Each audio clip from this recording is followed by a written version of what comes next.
Good morning and welcome to the market forecast. It is Wednesday, February the 24th. My name is John Hoagland. Thanks for trusting me with your time. Interesting day yesterday. Boy, there was sure some gears stripped, if you will. Uh, Yesterday, maybe I should have started the forecast with the deep breath, but things have certainly recovered since. Lots of comments yesterday about, oh, we're in trouble, things are going to head lower. And boy, it sure seemed like that for a period of time. But we always have to remember how resilient these equities markets are here in the U.S. and how many times we've all been burned by barreling into shorts too early into a move to the downside. Again, good morning. Channeling my brother Rick and his comment here this morning. Again, we're going to look at these markets in context through the lens of risk management, always starting with the eco numbers that have or are coming out today. Nothing out so of any real importance yet. However, we do have 9 o'clock Central this morning, the new home sales coming out. The chairman Powell is also speaking again today. So we'll probably hear a lot about what we heard about yesterday. It's the question and answer section that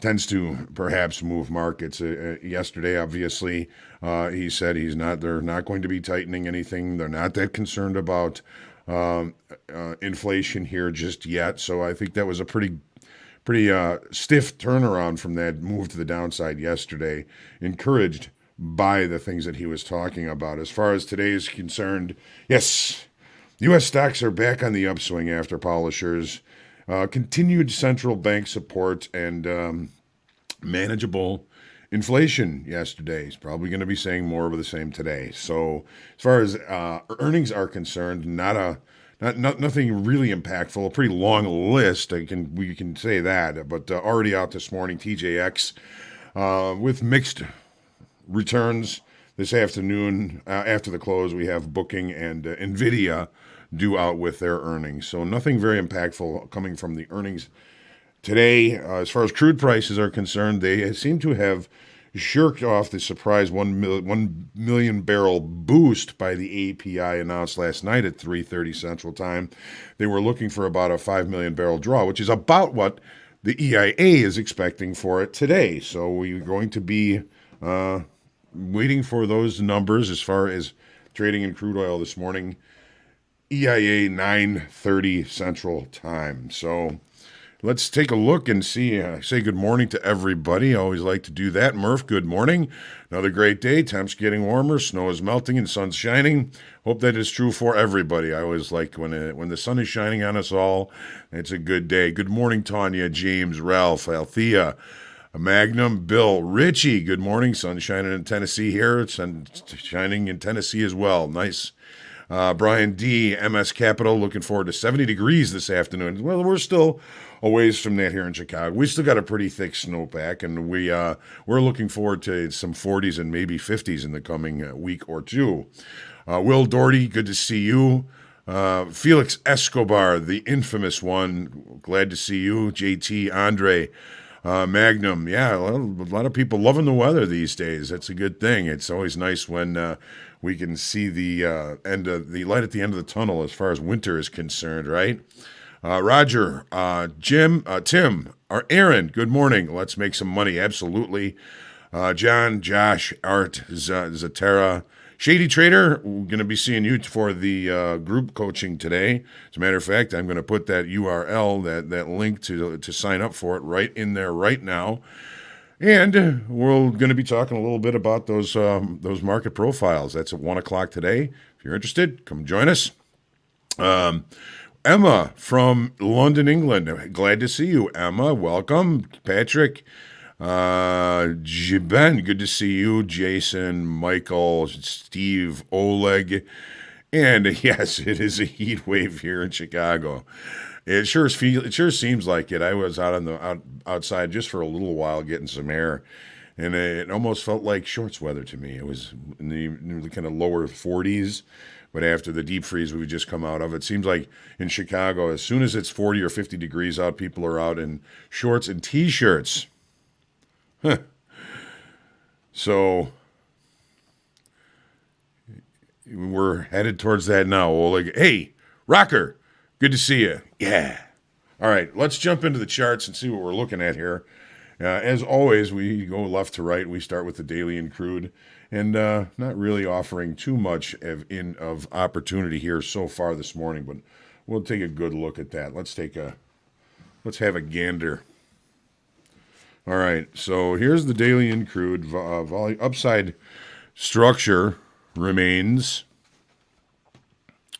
We can see, basically higher highs, higher lows, kind of continuing to the upside. Volume was pretty good yesterday, and on a retest of this weekly kickoff level here at 60.70, which is weekly kickoff high, actually. My next model, which may be weekly kickoff high next week, is up at around 64.80, if you can believe that or not. It's what kind of makes sense in the way I look at things, and we're going to probably see that coming up somewhere soon. So, volume was pretty good yesterday. We lost open interest, maybe a little profit taking above that important level, and profit taking takes selling power away from the marketplace. Looking at the range from this morning or overnight, we've got an inside day and extended trading hours. Makes sense. We've got some information coming out this morning later on. Everything is probably going to be relatively contingent on that EIA number. Again, they're looking for a 5.1 million barrel draw, I believe.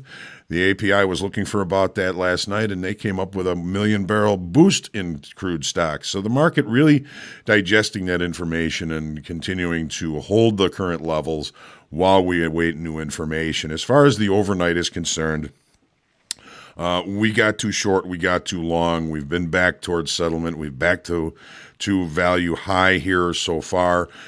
We did not open with a gap, but it seems as though we are rejecting range and price from yesterday on the way up here. It looks like our opening range is the low of the regular trading hour session. That's going to be something that I'll be taking note of throughout the day today. As long as that remains, I'll be looking to continue to see price move higher. Of course, the EIA can change that in a heartbeat. If there's something that comes out unusual with that, sometimes the market will actually react the wrong direction. What you think might happen, the opposite happens. So I'm not going to be in a big rush to get into this market. Overnight positioning was leaning to the long side before we moved back into range.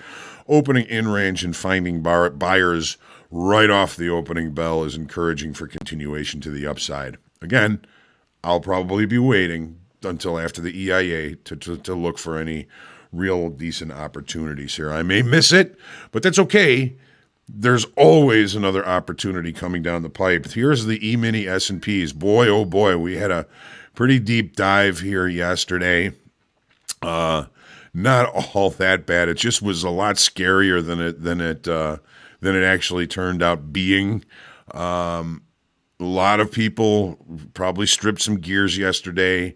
It was a volatile day. It was a big move to the downside that usually entices people to chase price to the downside. And all of those shorts that got into this market on that big move to the downside after Powell's testimony and question and answer session, they had to run for the hills and run for them pretty quickly. So we're still now holding up above this 38.58 weekly kickoff level. It was pretty decent opportunity in both directions. Once we reaccepted above it late yesterday afternoon, we had a pretty decent move up above it, and we had a pretty decent move down below it later on. Where are we now? Well, we've tested down to it in the overnight session, tested down through it, I should say. 38.51.75 is our current low for the session.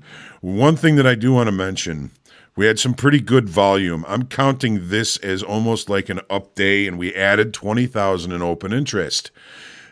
Buyers came in and moved this market up, so we've added some new blood, I think, to the upside in this market, and as long as we can hold above this 38.58 level, I think we've got a pretty good chance of continuing to the upside. Why? Well, we've got our all-time high here that was put up in the overnight session, and the regular trading hours session has an ego and doesn't like when that happens. There's also some kind of weak highs that we've left up here. We're not done. There's still business to be done up there, and if we can hold this level, I think we may be headed towards getting to that business. Here is that all-time high that happened in the overnight. It was the Monday after President's Day, and we have not yet been able to come back up and take that out. We also had a week high here on this Tuesday. We've had a couple of week highs that indicate unfinished upside auctions that we are going to eventually have to go up and kind of repair those areas. What are we looking at for today? Well, there's a play that's called the late spike. The late spike special situation.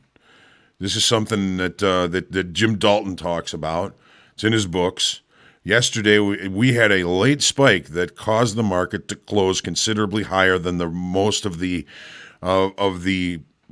participation or the value from the previous day. If we open inside of this late spike, which I'm kind of calling this late spike to the high of value from yesterday's session down here, if we open above it or in it, it should be marking acceptance of higher prices. And if that's the case, we're going to look for opportunities to buy weakness in the day time frame here and look for continuation to the upside. If we cannot hold above this level, if we re-accept inside value from yesterday, that might mark a rejection of higher prices, and we might look to the downside. So there are our overnight low and this value high here. They're about $10 apart. This is a pretty target-rich environment, and it's going to be easy to get chopped up in today. Overnight, we don't really have any overnight inventory with which to work with. We don't have too many longs or too many shorts in short time frame here. So we're going to be kind of looking for opportunities as this market opens up. Of course, I will be watching the opening range. If the opening range remains the low of the session, I'll probably be trying to take this move to the upside. If the opening range is the high of the regular trading hour session and we start to show signs of acceptance inside of value from yesterday's range, then I might start looking for a move in the opposite direction. But again, if I get too aggressive, I'm probably going to go finding trades that are not the ones that I'm looking for. And I may get myself chopped up and in a situation where when the real opportunity comes as the day goes on, I may be out of the game already. So everybody take your deep breath several times today. Make it part of your routine. You start to feel emotional. You start to feel that FOMO situation. Give yourself a second, take that deep breath, think about what you're doing, and make sure that you're taking good asymmetric opportunities, not just chasing price. The Nasdaq, it's the same, but different. We both had that big rejection off the lows yesterday. We didn't get anywhere near this swing low in the S&Ps. We got pretty close to that, and it's kind of surprising because the Nasdaq has really been has been presenting as the stronger of the two markets. So this was a pretty deep pullback for our Nasdaq yesterday. Volume was good on this pull back up into this area, but volume, open interest, I don't think was that great. We only added 1,400 in open interest. Still an okay number. So we've got kind of the similar situation that I'm kind of talking about is, are we going to open in the late spike or are we going to open back in value? This is a little bit of a change in the situation since I last saw this chart. We've got the market kind of maybe showing some rejection of the late spike that occurred yesterday. Settlement is up here, 13,192 even. Are we starting to get a little bit short in short time frame? Maybe, but if we do open below the late spike, which again I'm calling the bottom of the late spike, the value high from yesterday, if we open inside here, that as far as the Nasdaq is concerned, it's going to be a rejection of higher prices. And we're going to have to trade the Nasdaq as the Nasdaq. We're going to have to trade the S&Ps as the S&Ps, as the Dow or the Russell. Trade what you see in your market. Correlations can help, but correlations can also kill. Trade what you're trading in your market. All right. So it's going to be an interesting day today. as if they all aren't, right? There's always so many opportunities and so many things for everybody to look at and to kind of seek out, and let the market come to you is really, I think, the most important thing to be thinking about today. Is, I'm going to get some good opportunities today, but I want the opportunities that offer that asymmetric opportunity, things that come to me, not that I have to go find.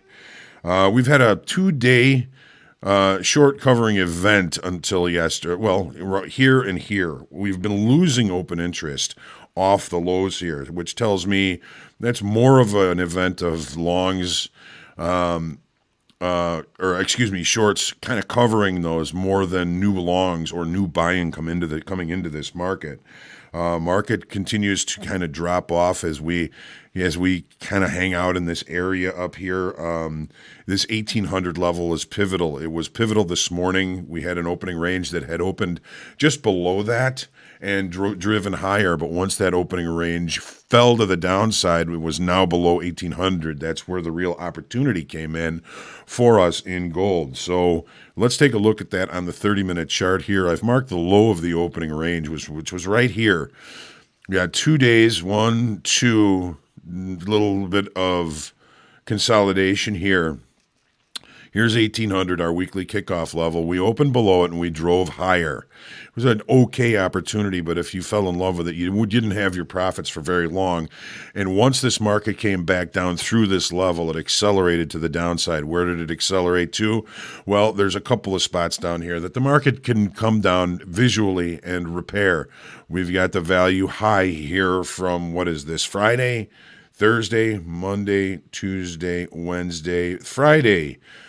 Value high. How about point of control from Friday? We may not be done to the downside yet here, because there's still kind of unfinished things to go back down and recheck.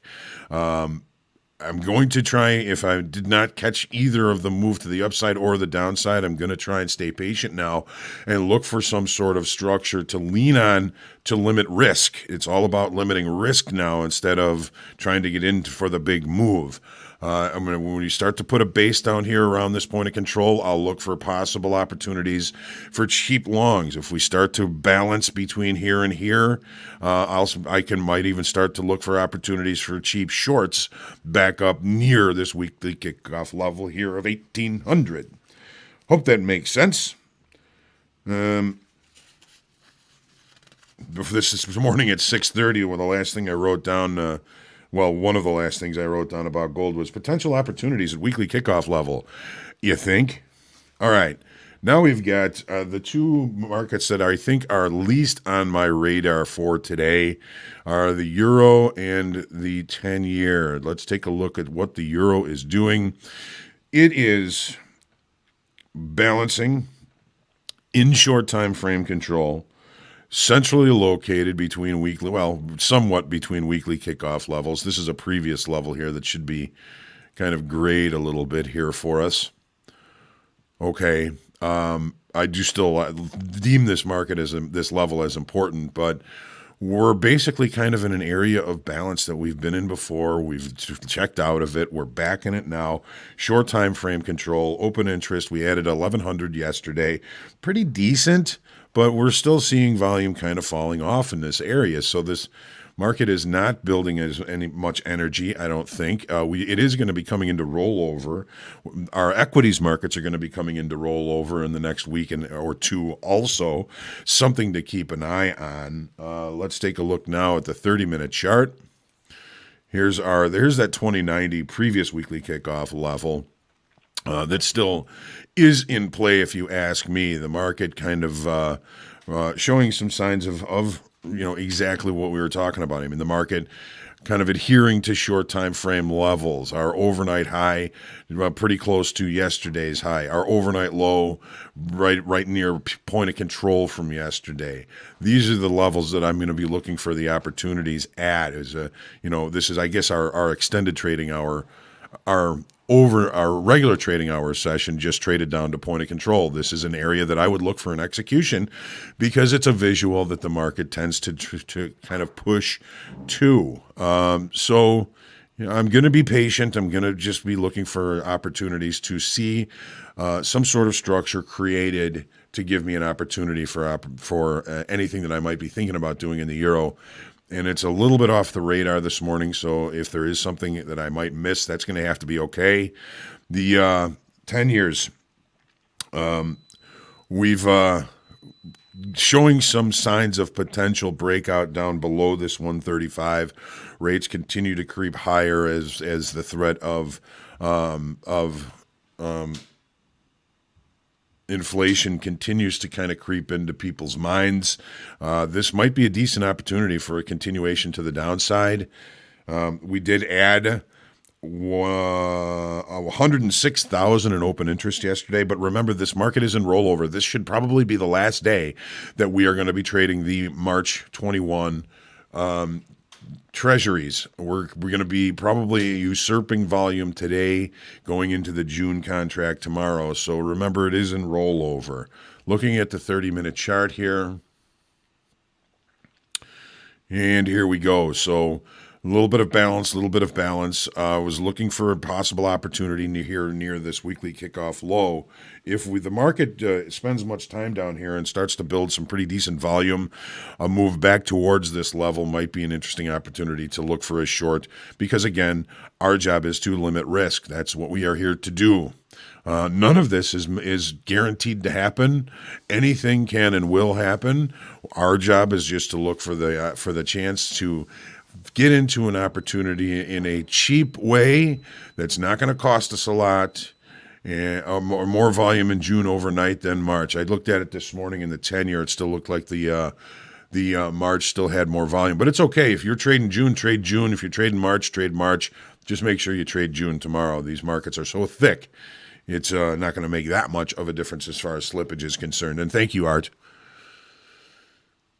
Yeah, you're fine. You're fine. The 10-year today, June is fine. Absolutely. The volume is I figured it was going to be relatively even today, and you never know. It's more of a timing thing for when the rollover is going to come. You can put it on any calendar, but it's when the market rolls over that the rollover is actually happening. So, all right. Again, looking forward to the group coaching with everybody today. Catch that link and sign up. We'll be happy to see you there. Klaus, GME, GameStop has only 2,000 pre-market volume. Really something coming. Really something's coming. Someone posted a 350 price buy for GME, but it could be due to a glitch. Yeah, that's nothing I'm gonna be. It's nothing I'm going to be messing with, at least after the game like this, right? Got on my shorts already. You're welcome, Tanya, Steve. Good morning, Taurus. I missed you too. It's great to see you, and maybe we'll see you for the group coaching today as well. Vast West, Art. Okay. We did a good job today. We're giving us a few minutes here before the equity open. Take your deep breath, and do this several times throughout the day today, particularly if things start to get a little bit dicey. Honey, take your deep breath. All right, Donna took her deep breath. We're going to get Lacey to take her deep breath next. Trade well today. Get out there, profit. Looking forward to the group coaching today at 1 o'clock again. Dan will be with you again for the market recap at 3 Central, and I'll be back with you again tomorrow at 8 a.m. for the market forecast. Thanks again for joining me. Have a great trading day. Get out there and profit. Trade well.